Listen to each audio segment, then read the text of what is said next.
In the North Carolina Sandhills, they'll set the forest ablaze for its own good. Well, thanks again for coming out. So today we're going to be burning Unit 3 here at Callaway Forest Preserve. Forests like longleaf pine need fire to stay healthy. It clears brush and invasive plants and opens it up for those who depend on it. Winds will be southwest at 5 to 10 miles an hour. Alan Teed is burn boss for the Nature Conservancy. Before anyone lights anything, there's a briefing, and the first item on the agenda isn't fire. Since our number one priority today is firefighter and public safety, we're going to cover safety and medical first. Teed tried to run this burn twice before. Both times he canceled. That's engine 602. There's trauma kits in there, and then we also In Hoke County, the stakes for getting it right have gotten more complicated, like new housing development. We have other smoke-sensitive areas in our general vicinity, such as hospitals, schools. I feel like I've prioritized wind direction a lot more because we want to steer our smoke away from these smoke-sensitive areas and be good neighbors. Today, the winds cooperated. Grew of about 20, 75 acres, and something called a prescribed burn. A prescribed burn is the intentional use of fire on the landscape as a restoration tool. In our case, we're using it to restore the longleaf pine ecosystem of North Carolina. I bring JD in closer and then stagger Matt and light your baseline and JD's come together before Matt lights a chain off. Okay, copy. I think The longleaf pine once covered about 92 million acres from Virginia to East Texas.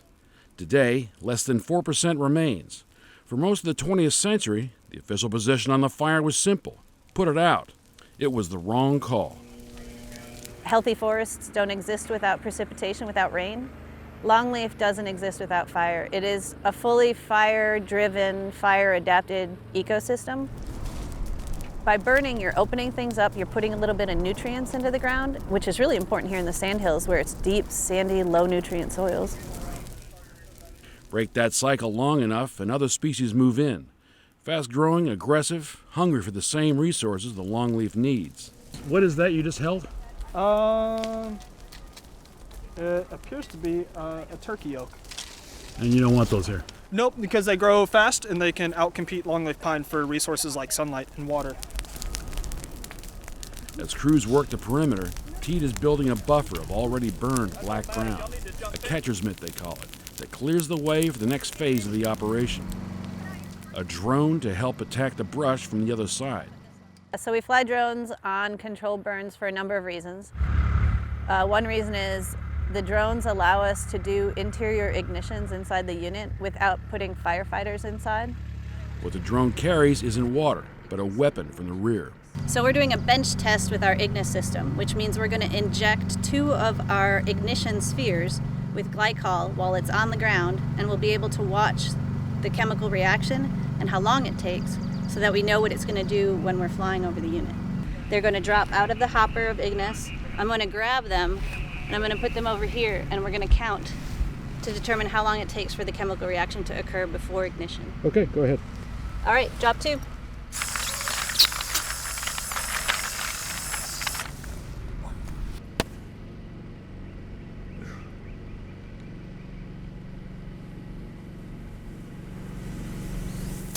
Seconds.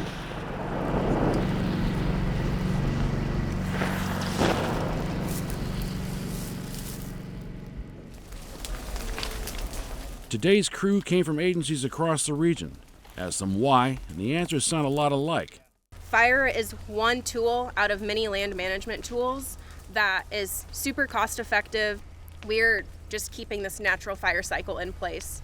Restore the forest and the rest follows. The red-cockaded woodpecker, once endangered, now recovering, nests only in living longleaf. So does a Bachman sparrow.